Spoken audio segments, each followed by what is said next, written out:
राधे राधे, हरे कृष्णा। कैसे हो आप सभी लोग? आशा करती हूँ आप सभी परम मंगल में होगे, स्वस्थ होगे, अच्छे होगे।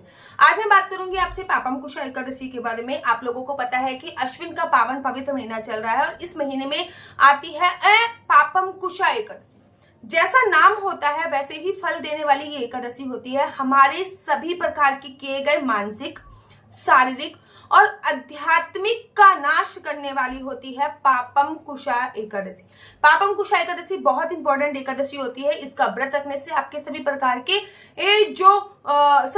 जो पाप होते हैं उनका नाश हो जाता है, ठीक है ना। और आपको मरने के उपरांत मोक्ष की प्राप्ति होती है। लेकिन मैं हमेशा कहती हूँ एकादशी का जो व्रत होता है वो त्रिदिवसीय व्रत की श्रेणी में आता है, अर्थात 3 दिन तक आपको व्रत का पालन करना होता है। जैसे कि एकादशी से एक दिन पहले की जो तिथि होती है वो होती है दशमी तिथि, एकादशी वाली तिथि और द्वादशी वाली तिथि। एकादशी वाली तिथि जो होती है उसमें आपको व्रत रखना होता है, लेकिन दशमी तिथि पर कुछ रूल्स रेगुलेशन होते हैं। जैसे कि दशमी तिथि पे संपूर्ण ब्रह्मचर्य का पालन, किसी भी प्रकार की कोई काम वासना क्रीड़ा को अंजाम नहीं देना, किसी भी प्रकार से कोई लहसुन, प्याज, मांस, मदिरा का सेवन नहीं करना, किसी भी प्रकार से ये आपको मसूर की दाल का सेवन नहीं करना, किसी भी प्रकार से आपको पृथ्वी शयन करना है, सूर्यास्त के बाद भोजन नहीं करना। बड़े सारे लोग ना ऑफिस ही देर से आते, तो दीदी हम तो ऑफिस से ही 7 बजे आते हैं, तब तक तो सूर्यास्त हो चुका होता है।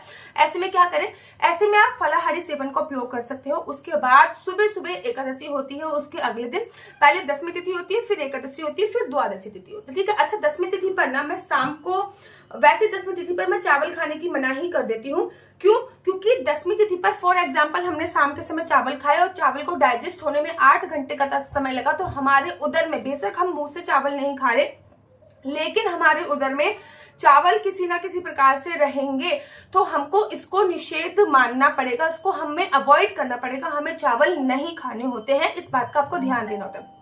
एकादशी वाले दिन सुबह सुबह पानी में कुछ ना कुछ डाल के स्नान करना है। जैसे कि गंगा जल डाल दिया, यमुना जल डाल दिया, सप्त नदियों में से किसी भी नदी का जल डाल सकते हो, नहीं तो फिर आंवले का जल डाल के, क्योंकि अश्विन के महीने में आंवले के जल से स्नान की बहुत बड़ी महिमा शास्त्रों में बोली गई है।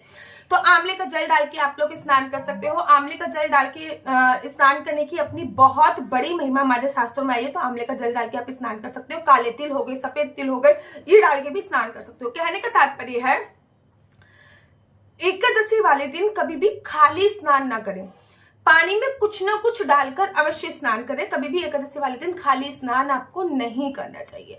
अब कुछ बातों का आपको विशेष ध्यान करना है, जैसे कि एकादशी पे खाली स्नान नहीं करना है, एकादशी में पानी में कुछ ना कुछ डाल के स्नान करना है। उसके बाद पीले रंग के आपको वस्त्र पहनने हैं।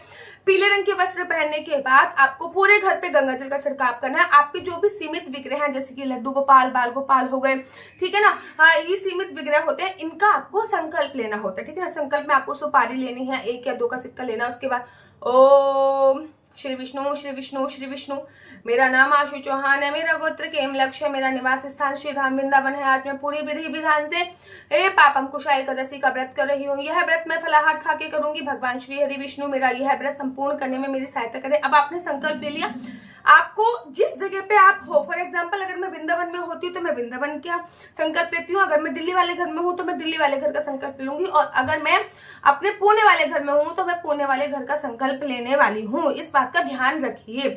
उसके तत्पश्चात संकल्प लेने के बाद आपको भगवान की एक छोटी सी पुस्तक होती है जिसपे एकादशी की कथाएं होती है, वो कथा पढ़नी है और उसी पे भोग लिखा होता है। आप चाहो तो पुस्तक मुझसे भी मंगवा सकते हो, मात्र 30 रुपए उसका प्राइस है। उसके तत्पश्चात आपको भगवान का भोग लगाना है।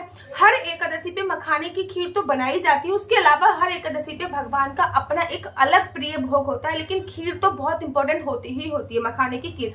क्योंकि ना भगवान श्री कृष्ण जी को खीर हो गया, माखन मिश्री हो गया, ये बहुत ही ज्यादा प्रिय था।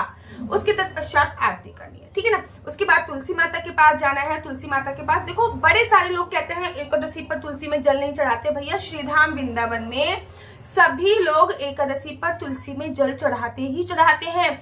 श्रीधाम वृंदावन में सभी लोग एकादशी पर तुलसी में जल चढ़ाते हैं। श्रीधाम वृंदावन में सभी लोग एकादशी पर तुलसी की परिक्रमा करते हैं, तुलसी पर दीपक प्रज्वलित करते हैं, तुलसी में अपनी थोड़ी सी उंगली डालकर तुलसी चंदन लेकर मस्तक पर तिलक लगाते हैं, गले में तिलक लगाते हैं, कानों में तिलक अवश्य और अवश्य लगाते हैं।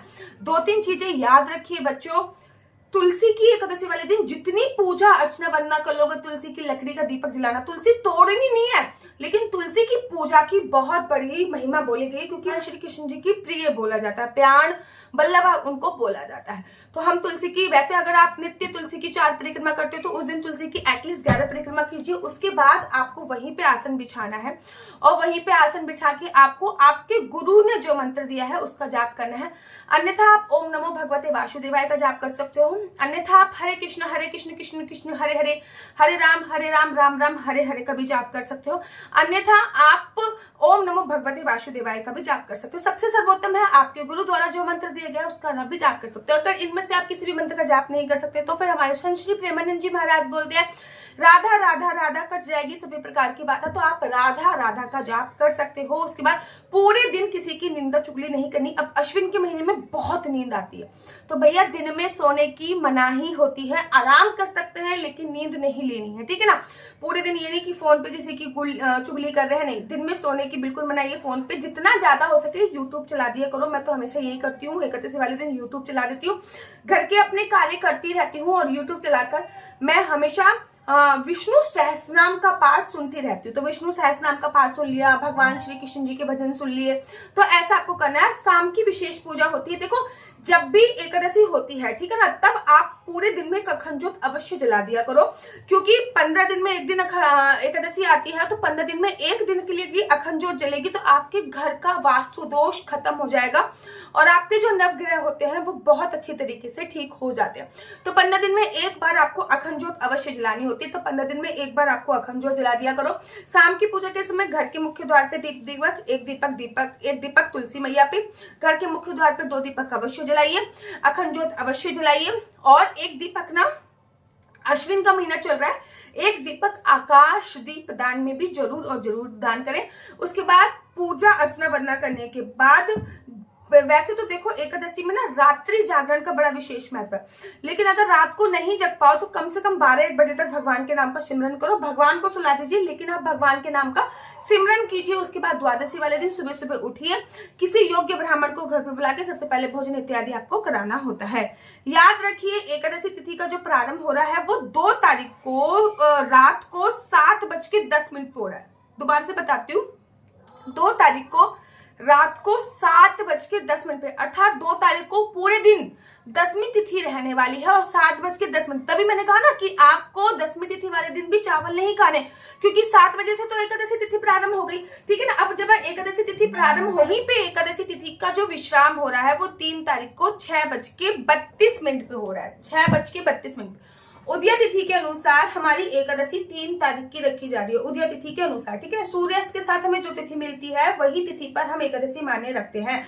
तो उदय तिथि के अनुसार हमारी जो एकादशी का व्रत रखा जाएगा वो 3 तारीख को रखा जाएगा। 3 तारीख को एकादशी का व्रत रखना बहुत ज्यादा सर्वोत्तम माना जाएगा।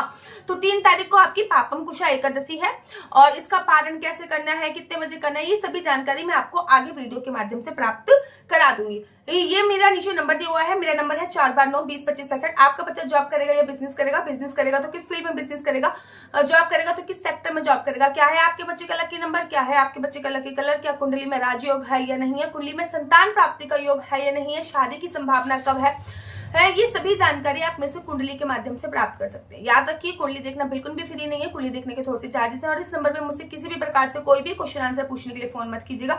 ये नंबर केवल और केवल कुंडली दिखाने के लिए दिया हुआ है। अगर आप राधे राधे हरे कृष्ण, तो यहाँ पे हम आप लोगों के लिए लेके आए हैं असली तुलसी माला। विभिन्न प्रकार की हमारे पास असली तुलसी माला है। 30 रुपए से प्रारंभ होकर हमारे पास 1100 रुपए तक की तुलसी माला है, जप माला है, गले में पहनने वाली तुलसी माला है, 1 राउंड की तुलसी माला है, 2 राउंड की तुलसी माला है, 10 साल तक चलने वाली तुलसी माला है और डबल राउंड की तुलसी माला है, 3 राउंड की तुलसी माला है, गांठ वाली जपने वाली माला है, बिना गांठ की जपने वाली माला है, राधा नाम के लॉकेट वाली माला है और लैब सर्टिफिकेट द्वारा प्रमाणित तुलसी माला है, जिसमें हम आपको लैब का सर्टिफिकेट देंगे कि ये असली है या नकली है। बहुत सारी तुलसी मालाएं हम आपके लिए लेके आए हैं।